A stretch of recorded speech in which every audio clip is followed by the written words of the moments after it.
최근 해외에서 더 큰 주목을 받은 드라마 경성 크리처에 나오는 거대한 크기의 괴물과 외계인 속 우주선과 외계인들, 이제 곧 죽습니다 속 죽음의 은신처와 지옥, 더 문의 우주 공간과 달까지 모두 실제로는 존재하지 않는 것들입니다. 하지만 우리가 보는 스크린 속에서는 바로 튀어나와도 이상하지 않을 것처럼 생생하고 자연스럽게 구현되어 있었죠. 노량 죽음의 바다는 425년 전 역사적으로도 가장 크고 치열했던 노량의 전을 마치 현장에 있는 듯 사실적으로 재현했습니다. 지난해 약 1200만 명의 관객을 동원하며 2023년 박스오피스 1위에 오른 영화 서울의 봄은 국내뿐 아니라 해외에서도 큰 주목을 받았는데요.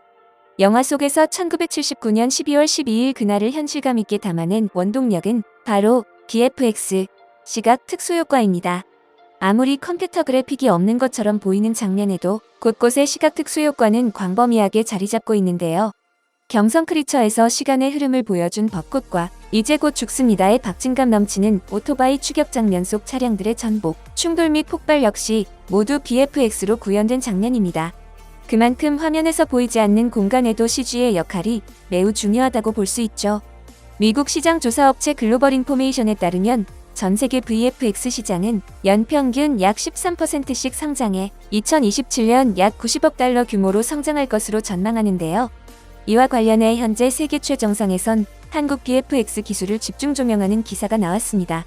미국 연예 전문 매체가 보도한 칸 한국은 어떻게 VFX의 실세가 되었는가를 번역해 공유합니다. 에미상을 수상한 넷플릭스 데이트작, 오징어 게임부터 모가디슈, 배트맨 등 흥행작에 이르기까지 한국의 시각효과 부문이 이전과 비교할 수 없을 만큼 역대 최고의 전성기를 맞이하고 있습니다.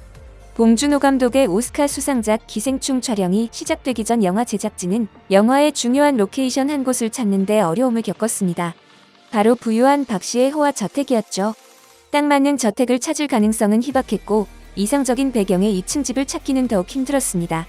그 결과 영화의 미술팀은 박 씨의 저택이자 영화의 주무대가 될 저택 1층을 세트로 만들었습니다.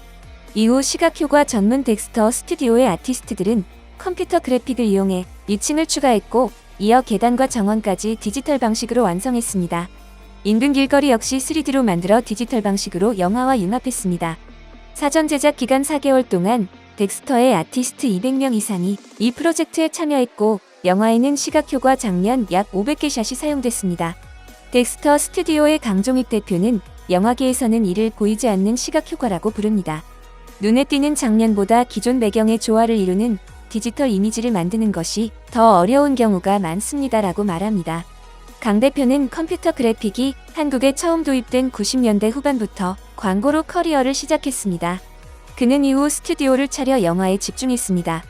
1998년대 그의 초기작인 퇴마록은 한국 최초로 컴퓨터 그래픽을 적극 활용한 영화였습니다. 그 영화는 한국의 새로운 계시와도 같았고 당시에는 사람들이 그것을 보고 헐리우드 스타일이라고 불렀습니다. 2011년 강 대표는 영화 미스터고의 김용화 감독이 설립한 덱스터에 합류했습니다. 미스터고는 한국 최초로 전체를 3D로 촬영한 영화입니다. 덱스터는 현재 2021년 모가디슈와 2018년 신과 함께 시리즈 등 한국 내 블록버스터를 배출한 스튜디오입니다. 이곳은 한국을 비롯해 해외의 주요 판타지 어드벤처 영화의 시각효과를 제공하고 있습니다. 2010년 당시 한국의 시각효과 작업 중 해외 컨텐츠는 10%에 불과했습니다. 2017년 중국의 수요에 힘입어 그 비율은 56%로 급증했습니다.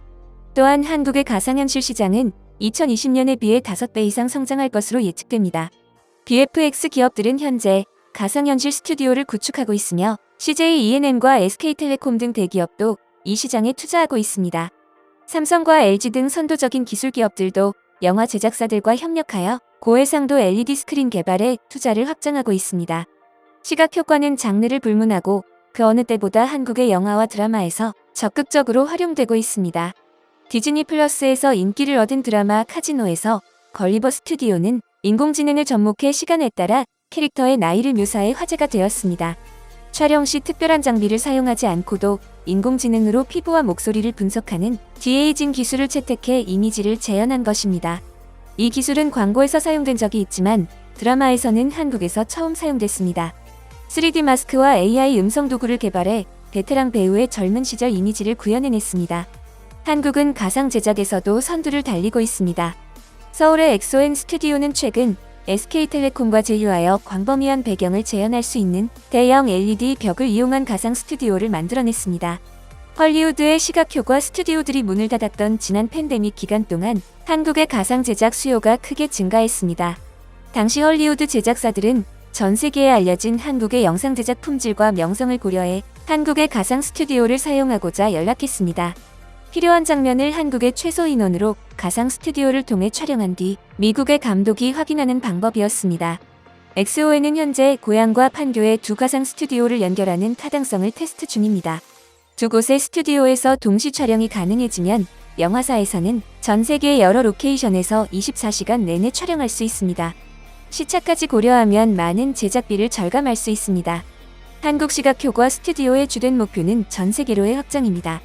2022년 넷플릭스의 메가히트작 오징어 게임으로 에미에서 특수효과 상을 탄 걸리버 스튜디오는 전 세계 영화사에서 파트너십 제의를 받았습니다. 하지만 오징어 게임 공개 이후 재능 있는 아티스트들을 글로벌 스튜디오에 많이 빼앗긴 것도 사실입니다. 대한민국의 시각효과 기술은 아시아 최고입니다. 사실 일본, 중국, 태국의 해외 영화사들이 한국의 파트너십에 대해 문의하고 있습니다. 한국의 경쟁력은 비교적 저예산으로 고품질 작업을 해내는 능력에 있습니다. 코로나19 팬데믹 기간 동안 한국 영화 및 드라마의 인기와 함께 시각효과 회사의 규모도 커졌습니다. 2022년 지금 우리 학교는의 성공에 이어 한국의 시각효과 스튜디오 웨스트월드는 5월 넷플릭스의 야심찬 드라마 택배 기사를 공개했습니다. 웨스트월드는 2018년 10명의 직원으로 시작했지만 2021년 현재 넷플릭스와의 협업 덕분에 직원 170명 규모로 성장했습니다. 웨스트월드는 현재 나홍진 감독의 차기작 호프를 가상 스튜디오에서 작업하고 있습니다. 덱스터는 우주에 버려진 한 남자를 주인공으로 하는 야심찬 SF 드라마 더 문을 작업 중입니다. 업계의 많은 사람들은 세금 감면이 한국의 시각효과 산업을 부양하고 국내 기업의 해외 경쟁력을 키우기 좋은 방법이라고 합니다. 현재 제작 규모에 따라 한국은 세금 감면을 통해 최대 10%를 제공하는데 이 비율이 증가되어야 한다는 의견이 많습니다. 헐리우드에 비해 한국 영화 제작 예산은 여전히 적기 때문입니다. 아바타2의 제작비는 4억 달러였지만 한국에서는 총 제작비가 1,500만 달러만 넘으면 블록버스터로 꼽히고 있습니다. 한국 영화는 최고지만 그 규모는 여전히 헐리우드의 10% 정도에 불과합니다. 넷플릭스 등 OTT를 통해 전 세계 시장에서 한국 콘텐츠가 큰 인기를 얻으며 콘텐츠 제작에도 막대한 자본이 공급되고 있는데요. 한류 콘텐츠가 흥행하면서 한국 배우들의 몸값이 오를 뿐만 아니라 특수시각효과, 음향, 자막, 특수 분장 등 작품 제작을 뒷받침하는 콘텐츠 산업도 발전합니다. 그리고 우리 콘텐츠가 최고일 수 있었던 이유는 보이지 않는 곳에서 노력한 기술 지원이 가능했기 때문입니다. 우리 콘텐츠 장르에 다양성이 생기고 창작 기회가 더 많아져 국내 기업들이 역량을 발휘할 수 있게 되길 바라며 오늘 준비한 소식 마치겠습니다. 여러분의 소중한 의견을 남겨주세요.